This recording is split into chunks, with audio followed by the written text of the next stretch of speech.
Good morning. Welcome back to Retirement Report. I'm Hank Parrott, your host. All right, I'm going to share with you some things here that I'm going to, a couple of things I'm going to jump into, by the way. One of them is there are different periodicals, okay? Ken Fisher puts out some stuff. You can get this off, he's the guy that I hate annuities is one of the famous ad, all right? And he's got a thing about annuity insights, and he's got a thing about 15, and I'm going to get into some of Ken's stuff and a recent interview that he did as well. And we're going to break that down and separate some of these a little bit, some of these claims from what's really going on to what is going on, right? The truth from the myth, if you will. The next is Josh Melberg. He does a lot of advertising as well. You can get his materials. There's a lot of things you'll see on CNBC and that where he's putting out. He's the #1 mistake retirees make when investing in the stock market. So you got basically these two guys have like diametrically opposed views of what to do. And sometimes the truth, as they say, is in the middle, all right? So let's take a look. I'm going to first share with you a tool that I use with clients all the time. This is called the 3 worlds of investing. So with the 3 worlds of investing, the first world, that being of protection. So things like bank CDs, savings accounts, checking accounts, government-issued things like savings bonds, United States Treasuries, insurance companies have what are called fixed annuities, okay? So this is one of those areas, annuities. A lot of people come in and they have a lot of misconceptions about annuities, and the two gentlemen I referred to earlier, Ken Fisher and Josh Melberg, this is one of those. You've got one that's saying, I hate annuities, they're terrible, and then you got the other guy saying, hey, annuities are the greatest thing ever, and you should, so where in fact does the reality lie? So we're going to help you sort through that. And the answer is, again, somewhere usually in the middle. Some annuities are good, and some annuities can be very, very bad, okay? Just like investing in the stock market. Investing in the stock market can work out really, really well, and it can be horrible. And I had horror stories from people that have lost tons of money in the market because of the way they invested. So this is where we're going to try to separate some of this out so you can understand that all of these can be good if certain principles are applied and you do it right. All right, so for instance, fixed annuities. What's a fixed annuity? A fixed annuity is basically very similar in this situation to a, let's say, a multi-year guaranteed annuity. Fixed annuity is very similar to a CD. CD, what are the commonalities? One, your principal is guaranteed, your interest is guaranteed, and there's going to be a penalty if you take it out prior to the end of the term. So if you take out a 1-year CD and you want it out and you take all your money in 9 months, you're going to have interest penalty. It means you're going to have to give back some of the interest they paid you. Maybe all of it, okay? What happens if you take out a 3-year or 5-year? It's the same thing. So what kind of rates are you getting? The longer, here's the thing, the trade-off. Remember we started the show talking about time. Yes, it's such a key part, and it comes into every aspect of your saving and of your investing. When it comes to time, the longer the term, the time that you tie up your money, the longer the time you're willing to give your money to a bank or an insurance company, the higher interest they will pay you, right? So you're going to get a bigger interest rate on a 5-year CD than you will on a 1-year CD. And the same year if you went out to a 10-year CD or a 10-year, but what are those kind of rates? All right, even on a 5-year, 10-year CDs, you're looking at in the 1.5% to 2% range. What happens if you get into a United States Treasury? What are they paying? About 1.8. They're paying less than 2%, again, on a 10-year contract. What about on the fixed annuity? 3-year annuities, 1.5% to 2%, we'll say.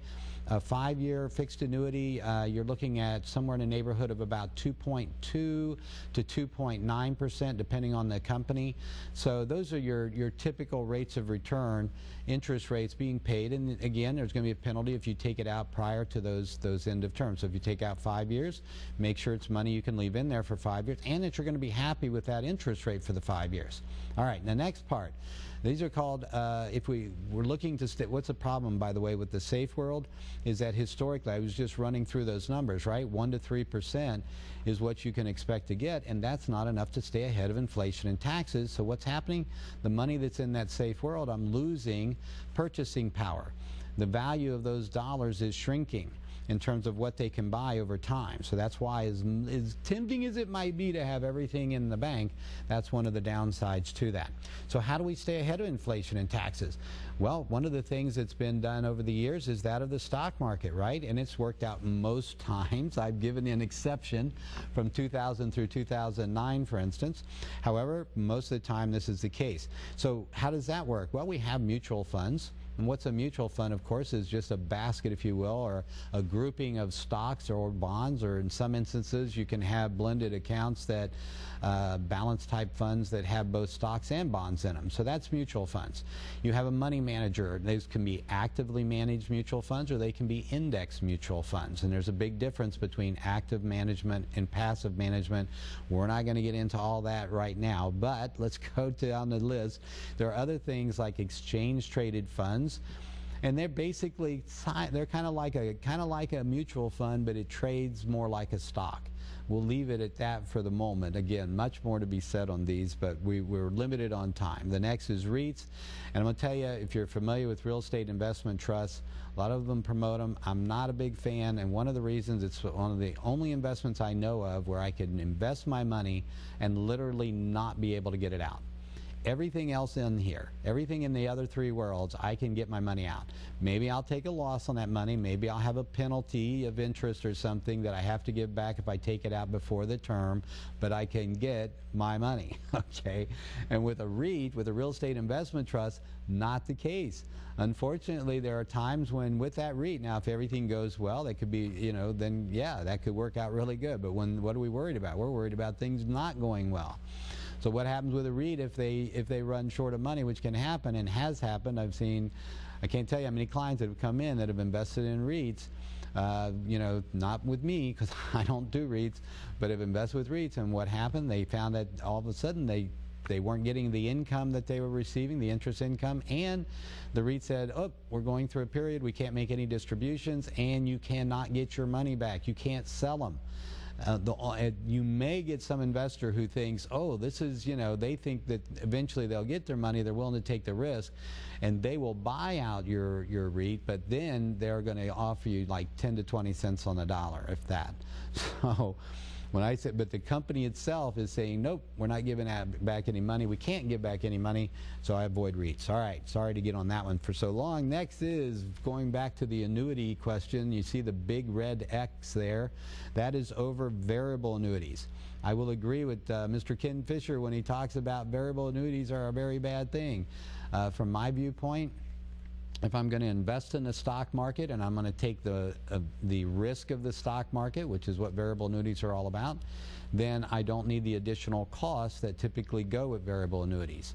Now, I'm not going to, I know this isn't going to make certain people that have variable annuities or that sell variable annuities happy. However, this is my belief on that, is if I'm going to invest in the market and take on that risk, I want to minimize my costs and thereby maximize my returns, the amount of money I get to keep. What's the downside of all of these things? Your principal is not guaranteed, your interest is not guaranteed, and of course there's that time thing again, right? You need time, you need to be able to leave it in there, leave it invested. This is one of the things people come in, they're saying, you know, well, how long is this going to be tied up? Well, for the rest of your life, ideally, okay, because when we put together an investment plan, how long are you going to need money? For the rest of your life. How long are you going to need your money to last? For the rest of your life. So what else would you be doing with your money but making sure that you've got it invested in such a way that you've got a good lifetime investment plan that you can stick with? Yes, we need to be able to have flexibility to tweak it and do the things that we, you know, to improve it if we can over time. But again, always think in terms of time this is where you want to use time to your advantage in this situation and how you invest. So going back to these annuities, we talked about fixed annuities, which pretty much, you know, it's basically whichever is paying me the best interest between that and a CD with comparable terms, that's what I do. What's the thing with variable annuities? Well, there I've got better options that I can invest in if I'm going to go straight into the market and take that risk that are not going to cost me as much, so therefore I would take that. Now, there are a lot of different riders and different things that they throw in there, bells and whistles, but you want to be very careful and make sure you understand those because they can be very complex, and you, again, it makes sure you're getting what it is you want out of that. All right, second, or third I should say, are index CDs and index annuities. Now, an index CD, basically, you can get those through banks, and index annuities you get through insurance companies, much like we talked about CDs through banks and fixed annuities through insurance companies. So what do indexes do? Well, basically they start with all the guarantees that you have in that first world, right? You can get your principal is at least guaranteed. Sometimes you can get some additional interest guarantees, and of course there are going to be penalties for early withdrawal. The difference is there's going to be some link to the market. All right, that link could be through an index such as the S&P 500, through the Barclays Aggregate Bond Index.